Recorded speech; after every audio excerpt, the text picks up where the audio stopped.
Hello, everybody. How you doing out there? It's Doc Kane coming at you from Kobe, Japan on a kind of rainy night, June 4th, 2021 here in Kobe. How are you? I'm doing okay. I got coffee, decaf. It's nighttime, right?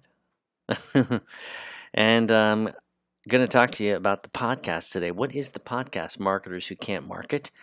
It's the kind of place where you can come and hang out if you think like I'm pretty good at marketing and I've been doing marketing for a long time but lately I'm not so sure if I'm good at it these days. Things aren't working, things are complicated, there's so many things to do. What's happening? That's what we talk about here. And today I want to talk about a few tools that I use. I think there are 10. I wrote down a quick list before I started here. There's 10 tools basically that I use day in and day out. Some are free, some are paid tools. The ones I pay for are worth every single penny. And if you would like to try them out, I will of course put links down below for you to give them a shot. I cannot recommend them enough, and I literally use each one of these tools every day in my business. Which is particularly, this part of my business is particularly an online business. So if you're trying to create a website or you have a website already and you're looking to amp up your productivity, make sure that you're keeping track of things that you need to keep track of. I'll talk about an affiliate company that I use as well, and overall good stuff. So without further ado, let's get into the list. So the very first tool that I want to talk to you about that you may or may not use, surprisingly, not everybody uses this suite of tools, which is surprising. So I have been a Google fan, if you will. I have been a G Suites user when it used to be called G Suites. Now it's called Google Workspace. Since forever, and I was among one of these like beta people, and so I was early in on the tool, and then they started charging for it, and now there's a fee for it. But I don't have to pay anything for it, and for some reason I don't even have ads in my Gmail. I don't know why that is. I think it's a setting, but I've since forgotten. But I was one of those guys like way back in the day who had like original Gmail invites when it was like a thing, right? Like we would have these breakfast meetings and people were like, do you have an invite? You got an invite. Like, Doc, really? How many do you have? Can you give me one? My friend, he needs one too. Can you hook him up? They gave you like 10, I think at first, maybe even 3. Very, very, very small amount of invites. And then gradually it got to be crazy, and then everybody had about 100, and then it didn't matter anymore. But that's how long I've been using this tool. So I typically am in there, of course, fairly quickly in the morning into my Gmail and doing stuff there. Basically, I'm on a lot of mailing lists. I'm pretty much retired, or at least semi-retired. So I don't have a lot of like work emails to respond to necessarily, but I do outreach, and I have a few clients that I deal with on an email basis. But I'm in there generally like reading newsletters that I subscribe to, guys like John Dykstra and Matt Diggity and Adam Emproy and Regina from By Regina. Who else am I reading? The guys at Authority Hacker occasionally. I want to see what these folks are discovering out there, because they're kind of like my eyes and ears out on the street, and they produce pretty good, valuable content. There's also things that I sign up for that are useful for like 1 or 2 days, and then they become an annoyance and they just get deleted. But Gmail, of course, is a friendly tool that I use with Workspace. But other than that, my wife and I are using Google Docs constantly for editing. I do use Google Sheets, and sometimes people will share Google Sheets, and it's a great tool to be able to kind of use for copying other people's things that they share, swipe files or database type files, basically. Also forms. I use forms on my website. They're super easy to use. They've gotten better over the years. They were a little complicated to learn at some point in time, and now forms are pretty much a no-brainer, and they're a great way to capture leads and survey information and things like that. Calendar, of course, I integrate with my phone, and Drive, which is fantastic. You get lots of good cloud storage space on Drive, and I've got my photos on there and everything. So Google Workspace, if you don't use it yet, I mean, it's really, really good, and it does integrate probably with a lot of things that you're already using today. So you can't really go wrong with Google Workspace. Number 2 on the list is Google Search Console. Google again, right? So if you're doing any kind of if you have a website and you're paying attention to what's happening on the website, then you need to be using Search Console, right? And integrate it with Google Analytics. A lot of people just use Google Analytics, but you want to tie the two together and upgrade it to this new G4 analytics code, I think, that they've got available. And you get even richer data. You can capture things like scrolling and a variety of things. I'm fairly new to the tool, but I do like what I'm seeing already. It's quite cool, and the interface is cool too. So Google Search Console, I'm in there every day, probably more than I should be. But I'm in there because it's a super, super wonderful way to check out your growth on your website. So if you're running a small personally branded website or a small business or just an affiliate marketing site, and you want to know what kind of content you should be thinking about writing, this is a wonderful tool for you to spend some time in every day.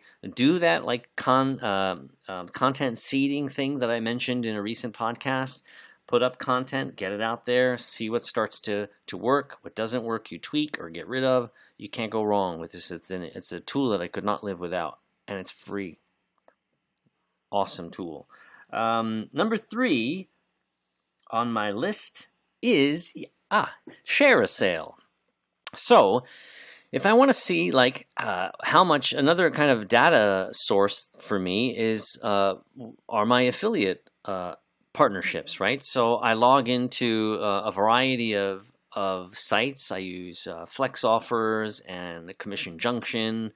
And what else do I use? Partnerize, Partner Stack. There's a whole bunch of them. I should probably write an article about all the ones that I use. But I tend to check Share a Sale quite a bit, or not quite a bit, but it's kind of like my go-to place that I check in the morning to see what's going on. Because there's a variety of platforms that I am an affiliate for, a number of vendors, and it's a nice place to kind of check first to see how I'm doing traffic-wise and things like that. Sometimes I log in, there's not a darn thing happening there. But I like it, and it's a fairly easy affiliate network to sign up for, and there are a wide variety of thousands of vendors in there that you can apply to. So I recommend Share a Sale. And it doesn't cost anything to join. You just sign up. You have to have a website with some content on it. And a point of recommendation, by the way, if you want to, it's a good idea, I think, to, when you have some content, to start to apply to some affiliate places that you think you could write about on your website. When you get accepted, it gives you kind of this feeling that you're moving forward towards your goal, right? Some people suggest waiting until you've got a lot of content and content is really drawing eyeballs, and I don't know how necessary that is. I think you'd end up waiting a really long time, frankly, as you're just getting started. I mean, I'm a year plus into it, and I'm not really seeing major amounts of traffic. And if I had not signed up for these places, I think it would have felt disappointing. So get in there, try Share a Sale, sign up, and the point I was going to make is, if you're going to apply to a vendor to represent them in the content that you create, try and have some content at least that's related to their business, right? Because the more of a content silo that you have created for that area of interest, the more likely you are going to get accepted. Some places will accept you very quickly, but the ones that you're really going to want, the ones that will pay you a little bit more, will probably have that little kind of unwritten stipulation, and so it's a good thing to prepare for that ahead of time. Okay, so that's number 3, Share a Sale. Number 4 on the list is my theme, right? So every day I'm working on these damn websites, and I got themes. I have one theme, actually. I use Divi for everything. And I like Divi because of two main reasons, two big reasons, I should say. One is it was fairly intuitive to learn. It's very visual, and if you've tried to use Gutenberg blocks, for example, and wanted to jump off the building as you tried to learn how to use the damn tool, then you will love Divi because it is so easy to use. It's very intuitive, like I said. Once you kind of get rolling, it might take you, if you spent like a few hours every day using it, within a week you have a really good feel for it. If you do research on Divi, you'll hear people talking these days about it being slow and it's kind of bloated. And this is a problem with Divi. It can be slow. But what is slow with Divi is certain versions of their layouts. And so within Divi theme, they have like 100 plus some odd layouts, meaning they have a different kind of template, let's call it, of a website, and they call them layouts. And some of them are a bit more interactive with like things that move and twist and kind of fold up and come out to you almost like in 3D. And all of that stuff is not good for page speed, load times. So if you're going to use Divi, particularly if you're going to try and use it as a first theme to learn, I would recommend picking one of two themes, theme layouts, and I can link to them in the description. One is called Simple, and it is quite that. It's a very, very bare bones, simple theme. It doesn't look wonderful, but you don't need and really don't want your website to be like graphically intensive in the beginning. You got to learn how to put one together, and you want your web page to load fast or Google will ignore you anyway. So you can install Simple, which is very, very easy to play around with. Very, very easy to learn, actually. And the other one is a consulting website, which is wonderful if you are a consultant and you're looking to just kind of put together a quick website. I've actually thought about doing like a tutorial that people could download for free. It's just kind of like me walking through setting up that theme or that layout. It's very easy and it's very light. So take a look at those two if you're thinking about Divi. Highly recommend it. The other reason I recommend Divi, other than it being easy to learn, is support, right? So anytime you're trying to do any of this stuff on your own, the biggest obstacle you're going to run into is obstacles, right? And how the hell do you fix the things that you know nothing about, especially as it relates to tech things? Now, I'm somewhat savvy, but I'm always constantly running into problems. And so I have a tool that I'll introduce to you later on if you stick around and listen to the end, my most valuable tool. I have a tool that I use and people that I'm able to go to almost every day, every other day for help with WordPress. And if you're starting out and trying to figure out how to make this stuff work, they're invaluable. Divi is the same way. They have 24/7 email support. It's pretty good. It's not the best in the world, but it's a great support mechanism for when you are trying to learn a theme. There are other themes, and there are other themes with support, but Divi is very, very popular, and other places that you might use in your business to help you with your website, often you'll find people also know Divi. I was mentioning it to a guy at work the other day who doesn't know anything about online stuff, and he'd heard of Divi. So that's how big it is. They're like literally the most popular web theme in the world. So that's it. Divi, elegant themes, Divi, Divi. I'll link all this crap in the thingy, right? What the hell's next? Divi, elegant themes. So that was number 4. Number 5, Ahrefs. Ahrefs I've mentioned before. If you're trying to figure out what kinds of things or rather how to title your URL, basically your title page, and your H1 tags, you want to spend some time playing around with Ahrefs. And they have a free keyword tool that I will link below, and you should check it out. Their very, very big and awesome program is also very, very big and awesomely expensive. And I don't pay for it yet, but I probably will when I'm starting to like make the kind of money that would allow me to hang out on Okinawa for a month at a time. But now I'm not, so I use the free one, and it's really damn good. And in combination with SEMrush, they're kind of all you need to start out until you're really making money, right? Ahrefs is something like $100 a month, right?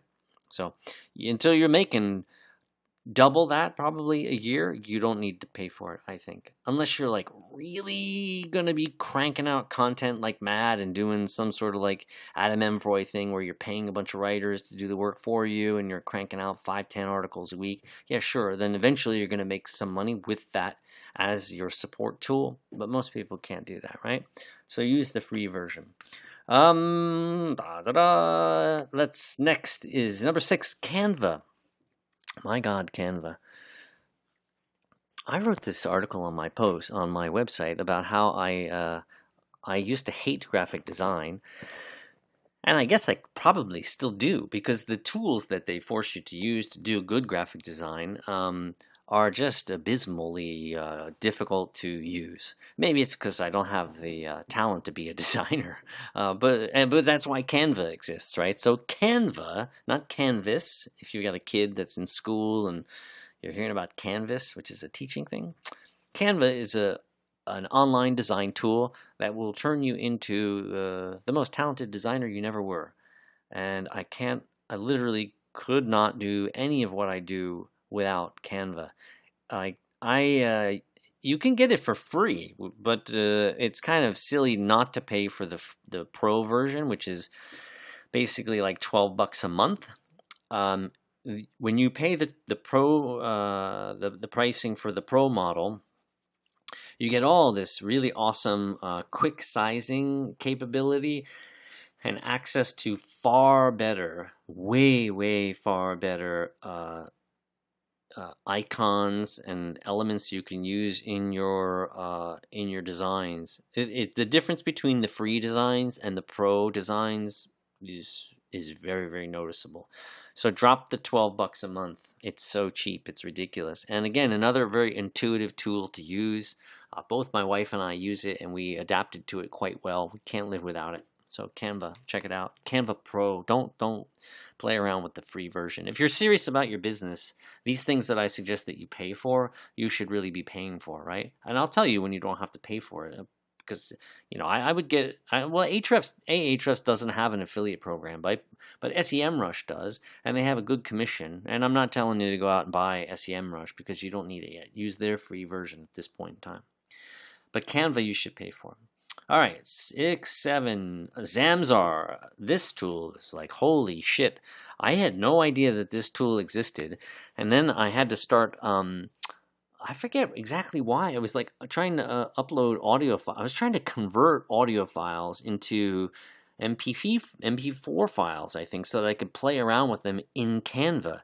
And I was doing all this insane, like uploading it into iTunes and converting it, and there were so many steps. I was forgetting how it worked, and it was nuts, and it was very cumbersome and time consuming. And then I probably ended up looking for a better solution online, and I found this thing called Zamzar. They too have a free version, but I bought into the annual subscription because it's so worth it. It's so worth it because you don't have to wait in a queue to have your data processed. It's right away. It's quick. You can save the files in the cloud, in their cloud if you need to. It's wonderful. Basically, Zamzar allows you to upload and convert any kind of file to another kind of file.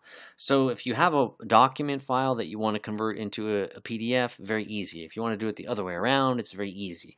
If you have an audio file and you want to turn it into a video file, you have that option. And not only do you have that option within each of these two categories, or the many categories, but you also have a variety of files you can convert into, right? So if you have audio, you can compress it, or you can expand it, you can change it into an MP4 file or an M4A or whatever the hell you need. Basically a gazillion options for like a crazy cheap price. I should look while I'm talking to you to see how much it is. I don't even know. It's like $70 or something like that a year.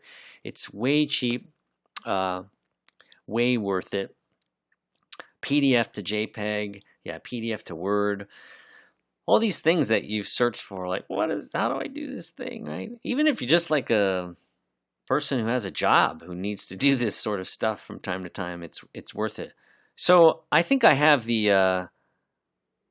I think I got the basic version actually, which is $10 a month, cheap, and I paid it all at once, and it was even cheaper, I think. So yeah, it's really all I needed.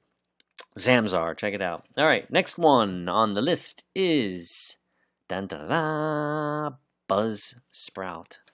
So I'm new to Buzzsprout, but I've heard about it forever because they're like the place to go if you want to use if you're doing a podcast. And so I'm doing a podcast, and Buzzsprout is really awesome.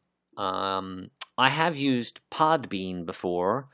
Podbean cost me money to use, and I enjoyed using it, and I let my subscription run out because I had started a podcast and then not kind of kept up with it.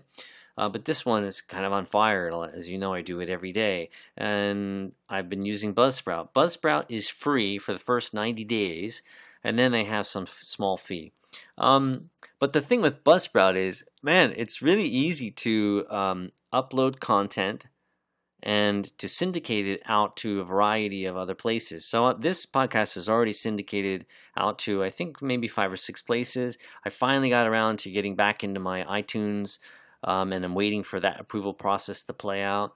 But it's super cool, super easy to use. I found Podbean not as intuitive to use when I was using it probably 2 years back. Maybe it's different now. But Buzzsprout has always been on the lips of anybody doing a podcast. So if that's something you're playing around with, you should check it out. Oh, hey, by the way, as I was searching for the price for Zamzar, I hung out on this page for a while, and boop, here comes a pop-up. Do you want 25% off? Have a discount. So for a limited time only. Now it's not $9 a month; it's $6.75 a month. There you go. So then give it a shot. I'll put a link in the thingy. Buzzsprout number 9, SEMrush. So I mentioned SEMrush before, right? I do use that tool every day, and I go in there usually to check on.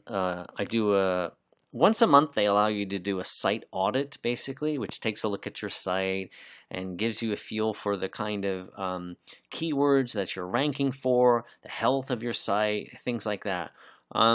It's pretty useful.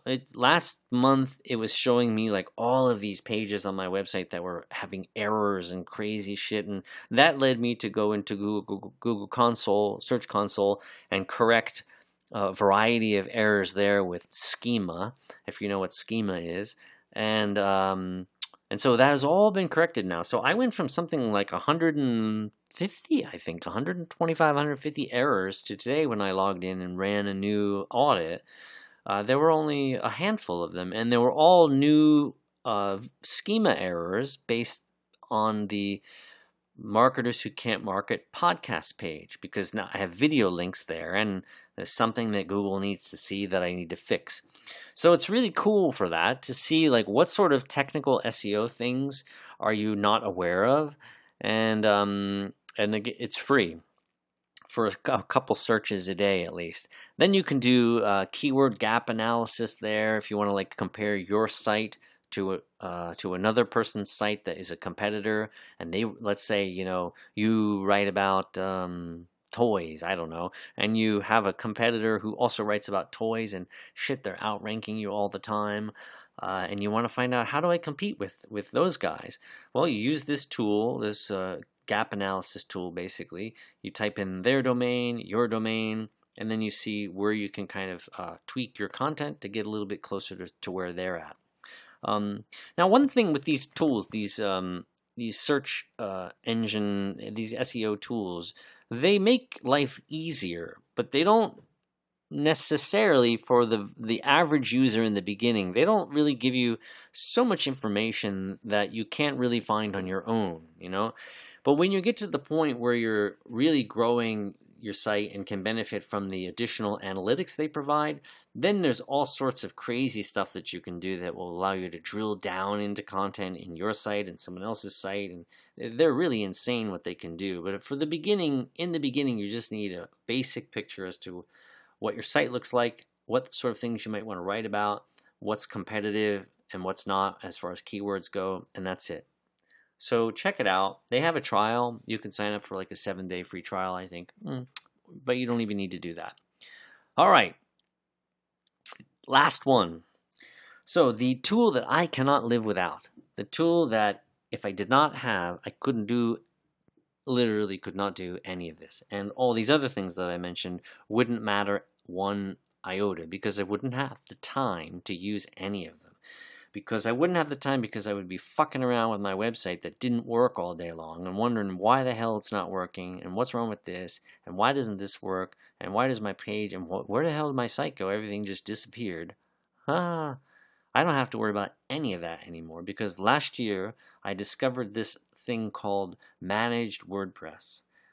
And if you don't know what Managed WordPress is, it basically is there are companies out there that will host your website. There are millions of hosting companies, right? But there are some of them that will not only just host the website, but manage the product itself, meaning like your domain name and the content that you create that is online on their servers, right? They become, in essence, your tech team. So if you're like me and my wife, we're as tiny a business as they get, right? We have 2 companies, and we have a gigantic tech team. And anything that goes wrong, I could not dial in, but I can open up a chat window and speak with these guys 24/7, 365 days a year. Any single question I have, these guys can answer. If it's about Divi, they can answer it. If it's about a hosting problem, like the other day, I couldn't log into my website, and I was like, "What the hell's going on? I can't log in."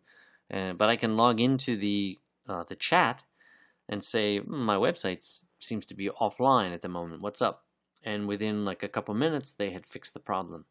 That's rare. Like usually, hosting companies don't lose a website at all, but there was something with the server, and it was down for a couple minutes, maybe, or maybe even an hour, or whatever. It doesn't matter. I was able to call somebody or chat with somebody, and they got it fixed right away.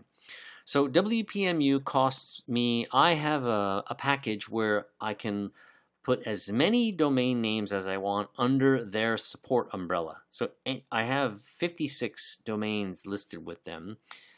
They're all, except for 3, the rest are hosted at Media Temple. But I have these under control and support. The support mechanism, rather, is on WPMU's side. So as I build those out, or built them out in the past, anytime I ran into a problem, I just chatted and they helped me fix it. Same thing now. So that package where I can like load up as many domains as I want costs me $79 a month. And with that package, I get 3 free hosting. I get the ability, rather, to host 3 sites for free. So I have MapleOpo on there, I have thebaker.com, and I have Nihon Hustle. And I can't live without it. They're so great. I joke in my review that I wrote about them that I feel like I should be having them over for Thanksgiving or going out to their company picnics because I talk to them all the time. So that's my secret weapon, actually. If you are trying to run a website and you have their cheapest package, by the way, is $30. So you can get the support and hosting for $30 a month. If you have $30 a month to spare and are serious about your website business, you will be so happy that you spent this money. You will be so happy. I cannot say enough about it. So that's it. Those are my top 10 tools for website goodness every day of the week, right? So If you have questions about any of these things, you can, of course, drop them in the comments. Please like and subscribe. I was listening to Diggity again today. You know, I like Diggity. Diggity was saying that, like, people like and subscribe at, like, far less than they do on Facebook and all these other places. So please don't make him cry. He said something like that. And like and subscribe. You could do the same with me. And I'll be back tomorrow with something cool to talk about. I don't know what. We're running tomorrow in the morning, and it's going to be like 96% humidity when we go out. And we're going out at like 5:30 in the morning. That is not going to be fun. I'm going to be really tired when you hear me tomorrow. I might be drunk tomorrow night, too. Very possible. Then I'll be talking slow and tired. Maybe I might fall asleep while the mic's open, actually. Anything's possible. All right, that's it for now. How'd we do? Half hour. That's what I thought. So we'll catch up with you tomorrow. I hope you're having a lovely night or day, wherever you are in the world. Peace out. We'll catch up tomorrow. See you later.